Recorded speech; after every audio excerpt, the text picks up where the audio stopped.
المستعان. اوس به د هغه چا عقوبت او عذاب درته بیان کم چې په لمانځه کې مشوکه وهي، رکوع او سجده نه پوره کوي، فقط ځان خطا باسي چې مال منځ وکړي.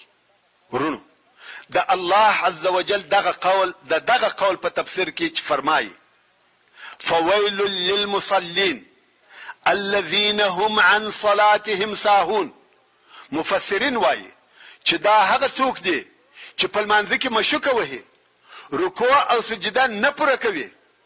امام بخاری او امام مسلم او نور محدثین د ابو هريره رضی الله تعالی عنہ څخه روایت کوي چې یو سړی و مسجد نبوي ته داخل سو او رسول الله صلی الله علیه و آله وسلم ناست وو.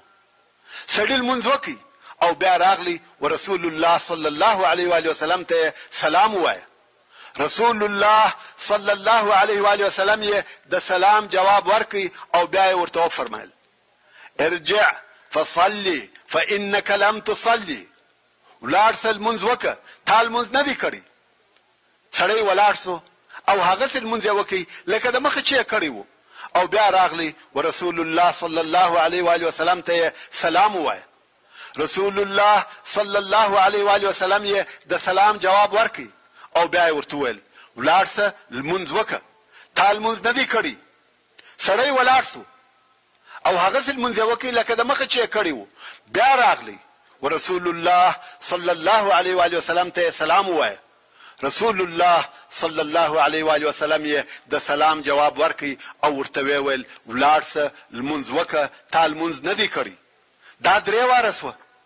دلته نو سړی په درېم وار کې ویل قسم می دی په هغه ذات سره وی چې ته په حق سره را لېږلی یې چې تر دغه زیات مشل منځ نه دی زده راویشه. رسول الله صلی الله علیه و آله وسلم و فرمایل کوم وخت چې لمانځه ته ولاړ شوې تکبیر به ووایه او بیا به د قران مجید څخه هغه څه ووایه چې ستاسو ده او درته آسان دي. بیا داسې رکوع وکړه چې په رکوع کې ښه آرام سي، بیا راپورته سه ترڅو چې ښه سم ودرېږي، بیا سجده وکړه ترڅو چې په سجده کې ښه آرام سي، بیا کښېنه ترڅو چې په ناسته کې ښه آرام سي او بیا سجده وکړه ترڅو چې په سجده کې ښه آرام سي.